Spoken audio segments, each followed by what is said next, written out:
Hi, my name is Ben Miller and I'm a physical therapist here at Total Physical Therapy in Amarillo, and today we're going to be discussing how to stand up from a chair easier, more specifically, how to build strength to stand up from a chair easier.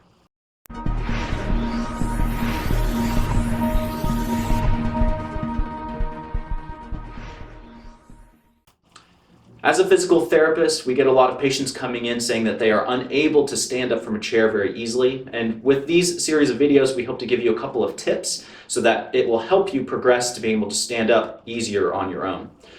One of the goals that a lot of patients will have is being able to stand up without the use of their hands. And if you watched the previous video, which is our technique video, how to stand up correctly, if you're getting into a good position and you're putting the weight into your feet and you still are unable to stand up and you keep falling back, we may have a strength issue. And so this idea that I'm going to give to you today is a way to progress your strength of how to stand up. Now, the first order of business is that we need to get you to be able to stand up without using your hands. And one way we can do that is simply by raising the seat height of your chair. And so we can place something that is firm yet comfortable for you to sit on and raise it up however high you need to raise it up. Maybe it's 2 inches, maybe it's 4 inches, and now you should be able to stand up without using your hands.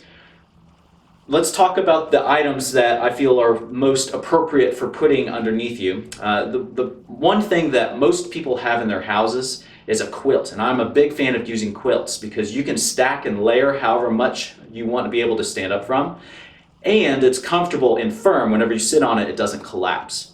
Another thing we need to think about if we are going to be modifying the seat height is safety. If I am going to be using a regular kitchen chair and I have to add 10 inches on top of the kitchen chair in order for me to stand up safely, that may not be a good choice, because what you're doing is you're making your chair top heavy, and if you sit down on a chair that's top heavy, you might tilt the chair over.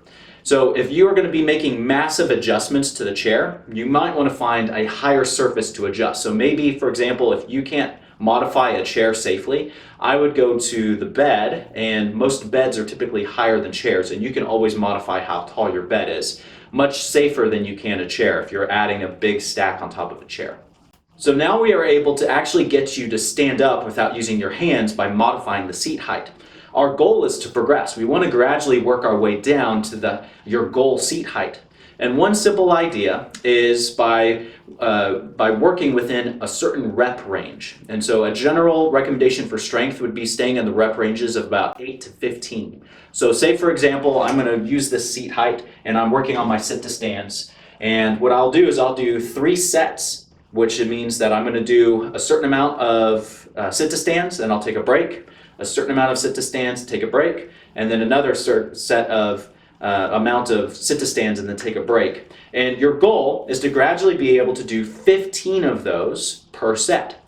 If you are able to accomplish 15 repetitions per set of 3 sets, then that's a good indication that you are doing really well at this seat height, and you probably need to progress a little bit lower in your seat height.